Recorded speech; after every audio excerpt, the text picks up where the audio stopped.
सुख समृद्ध विज्ञान चैनल में शुद्धी दर्शक जनों का हार्दिक स्वागत है। आज अक्षय तृतीया थी। इस समय तो चतुर्थी लग चुकी है और हमारा आज से जो हम 4 दिन से कर रहे थे वो कार्यक्रम आज संपन्न हुआ। जिसने भी आज दीक्षा ली है मैं उसे सहृदय धन्यवाद देता हूँ, क्योंकि उस व्यक्ति ने जिस व्यक्ति ने आज दीक्षा ली वो अक्षय तृतीया के शुभ अवसर पर शुभ मुहूर्त में ली है और रसायन दीक्षा ली है। उनके सौभाग्य के लिए उनको पुनः धन्यवाद। और जिन लोगों ने इस अच्छे मुहूर्त को मिस किया है उनको भी धन्यवाद, क्योंकि उनके अंदर अगर समर्पण होता, उनके अंदर अगर हमारे प्रति विश्वास होता तो वह ऐसा करते ही नहीं। तो उनकी बुद्धिमत्ता के लिए, जिसे वो बुद्धिमत्ता समझ रहे हैं, उसके लिए भी उनको सहृदय धन्यवाद देता हूँ। मनुष्य का जो मानस है उसका सिद्धांत यही है कि जब उसे कोई चीज अनायास मिल जाती है तो उसकी कीमत नहीं समझता, भले ही उसको कितना भी कम मूल्य में वो मिल रही हो, उसकी कीमत वह नहीं जानता। उसकी कीमत वो तब समझता है जब दूसरे उनके आगे निकल जाते हैं और वह व्यक्ति वहीं का वहीं रह जाता है। जितना लोग व्यसनों में खर्च करते हैं, आपने सुना होगा, सुना नहीं बल्कि देख रहे हैं, आज भी देखते होंगे आप, व्यसनों में पड़ करके, वो चाहे व्यसन खाने पीने को लेकर के हो, चाहे वो व्यसन चारित्रिक हो, इनमें लोग अपने घर बार, मकान, जमीन सब कुछ बर्बाद कर डालते हैं और बाद में आत्महत्या भी कर लेते हैं। कुछ लोगों की तो हत्याएं भी हो जाती हैं।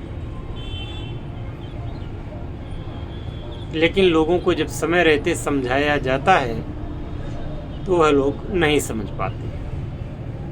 और यदि सत्कर्म के लिए, उनकी उन्नति के लिए, भलाई के लिए कोई कार्य किया जा रहा हो तो उसमें उनको लगता है कि ये भंडारा चल रहा है और इसमें भंडारे के खाने के बहुत लोग शौकीन होते हैं। उसमें केवल और केवल जो भंडारे में मुफ्त का भोजन मिलता है उसके लिए लोग उसमें शामिल होते हैं। तो ऐसे लोगों को क्या कहा जाए? ये तो अपनी अपनी किस्मत का खेल है। तो आज मैं एक ऐसे व्यक्ति के बारे में बता रहा हूँ जो आज दुनिया में नहीं है, बल्कि है तो ऐसे उदाहरण मेरे पास आधा दर्जन। फिर भी मैं आपको सिर्फ 2 लोगों के ही बारे में बताऊंगा, वरना वीडियो बड़ा हो जाएगा।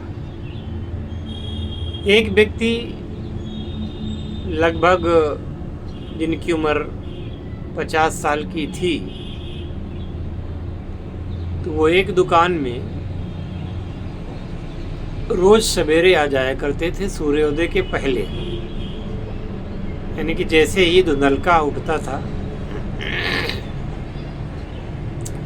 रात खत्म होती थी और जैसे ही प्रभात होता था वो एक सरकारी जो आजकल वो होती है ना बेंच, वहाँ पे आकर के लोग, एक हॉस्पिटल है पास में, उसके पास में सरकारी बेंच पर आकर के वह बैठ जाते थे।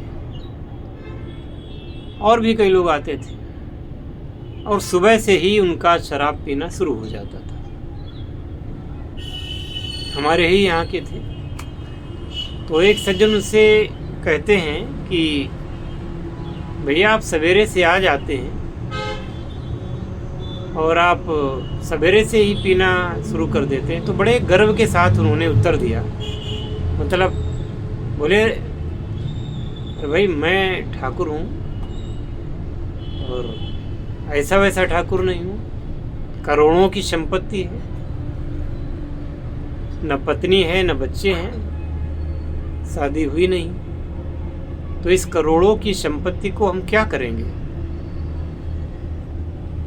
मर जाएंगे तो भाई भतीजे ले लेंगे। तो मैं ये चाहता हूँ कि ये संपत्ति मैं ही खा पी करके ख़त्म कर दूँ। और बड़ी हेकड़ी से जवाब दिया उन्होंने कि मैं सवेरे उठता हूँ तो मैं कुल्ला भी इसी से करता हूँ। क्या करना है, ये साथ तो ले नहीं जाएंगे तो इसको ख़त्म ही कर देते हैं बेच बाँच करके सब। और ये कहने के बाद में जो मैंने अपने कानों से सुना, इसके बाद में जिस जगह ये बैठते थे मैंने उनसे करीब 1.5 साल बाद पूछा कि अब वो ठाकुर साहब नहीं दिखाई देते आजकल? काफ़ी दिन से मैंने नहीं देखा, क्या हाल है उनके? तो उन्होंने बताया कि वो तो करीब 1 साल पहले ही ख़त्म हो गए। उनका कैसे ख़त्म हो गए? तो उन्होंने कहा नशा ज़्यादा कर लिया था और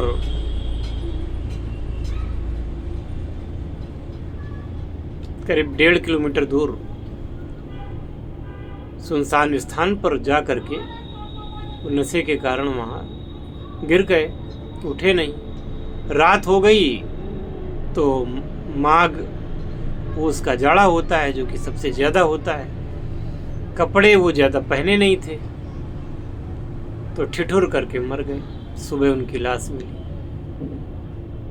इसी प्रकार से एक व्यक्ति और थे, उनके पिता सरकारी अध्यापक की पोस्ट से रिटायर हुए थे और वो हमारे भाई के मित्र थे और खुद भी वो सरकारी नौकरी में थे। तो यहाँ मकान भी था उनका, बहुत बढ़िया भरा पूरा परिवार था।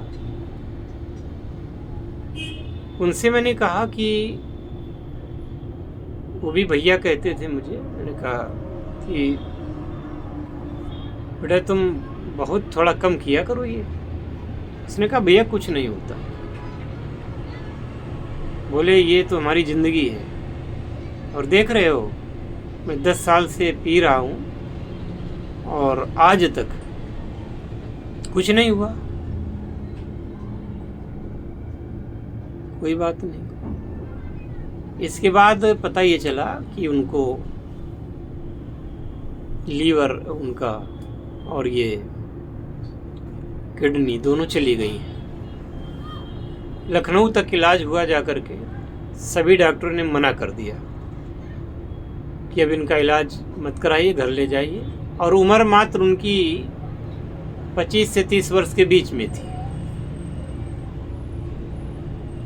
घर में धन होते हुए, पैसा होते हुए भी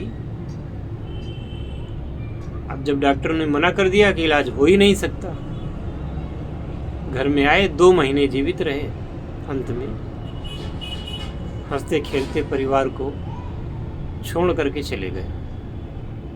और उनके मरने के बाद में उनकी पत्नी भी घर से किसी दूसरे के साथ चली गई। तो अच्छे खासे घर बर्बाद हो रहे हैं। अभी एक हमारे मित्र थे, मित्र क्या यहाँ रहते हैं तो किसी को मित्र ही कहा जा सकता है, शत्रु तो कह नहीं सकते। थोड़ी जान पहचान थी, वो शिक्षक भी थे। उनके बारे में मुझे करीब 8 महीने पहले पता ये चला। जहाँ पर उनकी ज़मीन थी, जहाँ वो करोड़ों की प्रॉपर्टी उनकी भी थी, वो प्लाटिंग करते थे वो, तो उन्हीं के परिवार से ज़मीन खरीद करके एक मास्टर साहब ने मकान बनाया था, उनके पास में बैठा था। तो उन्होंने मुझे बताया कि वो अमुक अमुक व्यक्ति तो अब बिल्कुल मरने वाला है और उनकी दोनों किडनियां और लीवर फेल हो गए हैं। उनकी पत्नी ने ज़मीन उनकी अपने नाम में करवा ली है, कुछ बच्चों के नाम करवा ली है। तो मैंने सोचा कि मुझे हिप्नोसिस आती है और हिप्नोसिस में कोई बिना दवा के ही काम किया जाता है, बिना दवा के केवल आध्यात्मिक शक्ति के द्वारा ठीक किया जाता है। बहुत सारे ऐसे केस हैं जिनमें कि ऑपरेशन होना था या किसी के अंग बिल्कुल ख़राब हो गए थे, उन पर हिप्नोसिस का प्रयोग किया गया और वो ठीक हो गए। बाद में जब उनका चेकअप हुआ तो डॉक्टरों ने कहा आप तो बिल्कुल ठीक हैं, ये कैसे हुआ? ये भी हुआ। तो मैंने सोचा कि चलो मेरी जान पहचान है, तो मैंने उनका नंबर पता किया और उनको फ़ोन लगाया।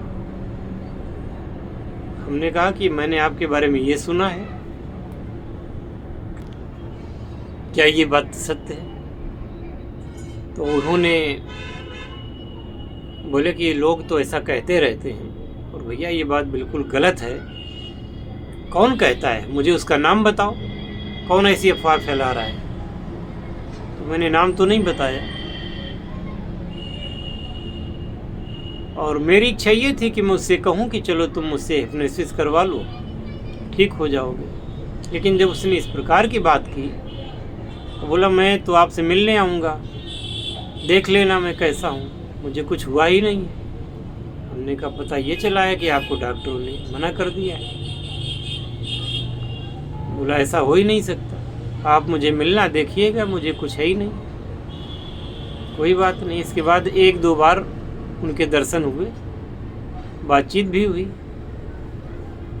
देखने में ठीक लग रहे थे वास्तव में। तो उनने भी सोचा कि इनके बारे में हो सकता है किसी ने, उन्होंने बताया तो किसी दुर्भावनावश बताया होगा या फिर उनको भी किसी ने गलत बताया होगा, ऐसा मैंने मन में सोचा और उस बात को भूल गया। अभी 8-9 महीने ही हुए हैं उस बात को। पिछले रविवार को, संडे को, मैं मार्केट गया था, मार्केट में ही उनका घर पड़ता था। तो लाश रखी थी घर के बाहर बांस पर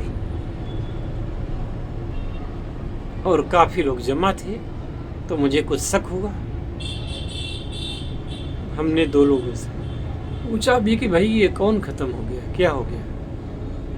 तो नाम बताया तो नाम उन्हीं का निकला जिन्होंने ये कहा था कि लोग मेरे बारे में अफवाह फैला रहे हैं। तो अगर आपके पास धन है तो धन का इस प्रकार से प्रयोग करेंगे तो होगा क्या?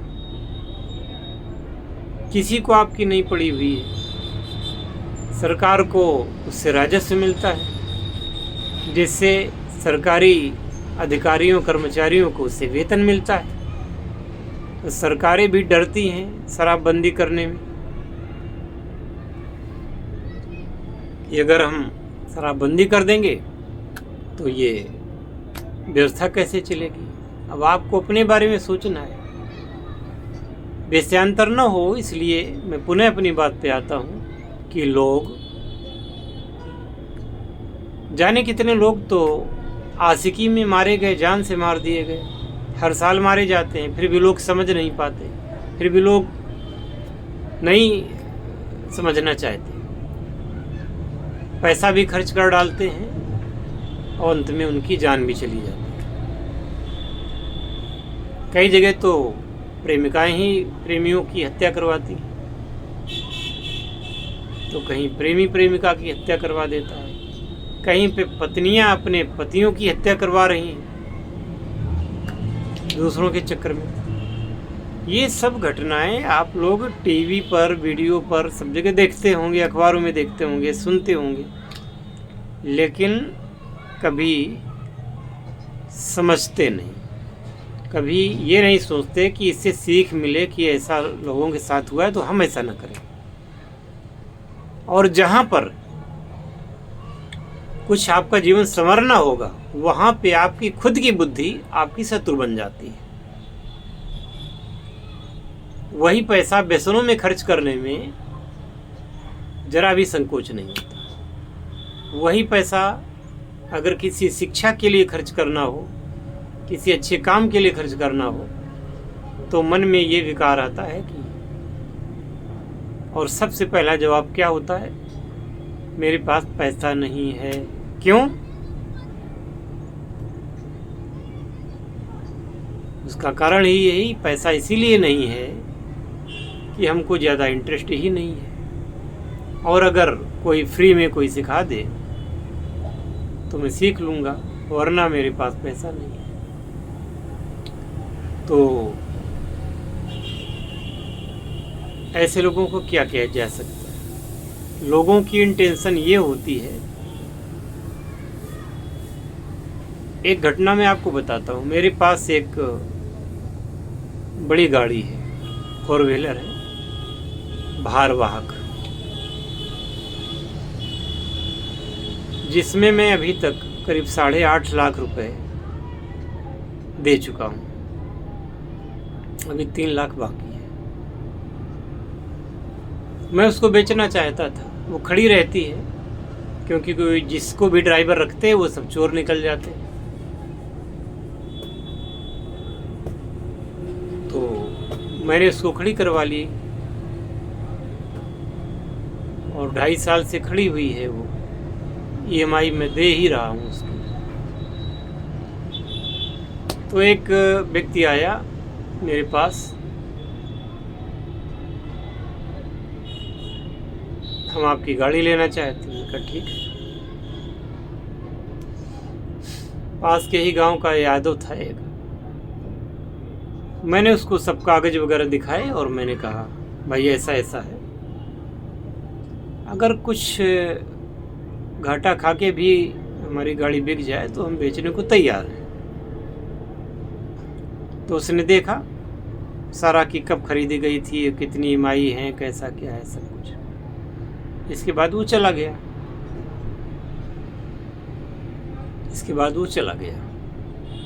फिर उसका फ़ोन नहीं आया, तो मैंने भी सोचा चलो इससे मैं बात कर लेता हूँ। मैंने उसको फ़ोन लगाया। हमने कहा कल आप आए थे मेरे पास और अभी तक कोई आपने जवाब नहीं दिया।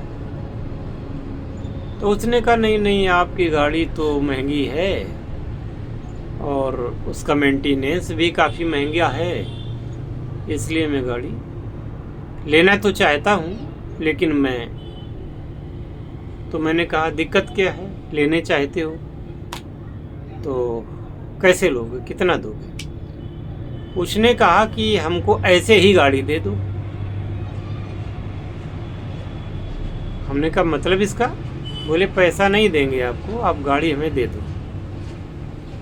तो मैं एकदम आसमान से गिरा कि क्या कोई आदमी इतना भी नीच हो सकता है? उसको पता है कि हमने इसमें 8.5 लाख रुपया लगा रखा है, और वो कह रहा है कि मुझको फ्री में गाड़ी दे दो, बाकी की किस्तें मैं दे लूँगा। तो मैंने कहा कि ठीक है, अब दोबारा न तो मैं फ़ोन करूँगा और ना मेरे दरवाजे कभी आप आना। हालांकि मुझे किस्तों पर गाड़ी लेने की ज़रूरत नहीं थी, लेकिन कुछ लोग पीछे पड़ गए, कंपनी वाले, कोरोना काल चल रहा था।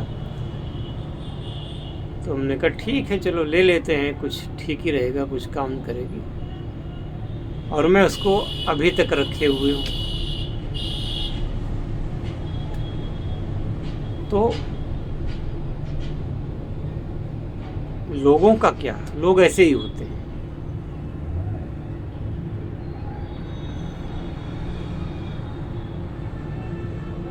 मैं किसी के बारे में कुछ नहीं कहना चाहता, पर समाज में जो कटु अनुभव होते हैं, अभी 4 दिन से जब मैंने वीडियो बना रहा हूँ, बहुत सारे लोगों के मैसेज आए, लोगों से बात हुई, तो कुछ कटु अनुभव भी ऐसे हैं जिनको मैं उद्धृत नहीं करना चाहता।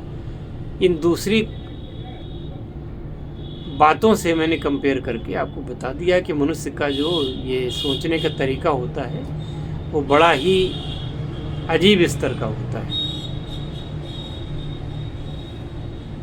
तो पुनश्च आप अगर इस हमारे वीडियो से कुछ शिक्षा ले पाए हों तो आपको धन्यवाद है, और मिलते हैं अगले वीडियो में। जय शिव शंकर, जय भोलेनाथ, हर हर महादेव।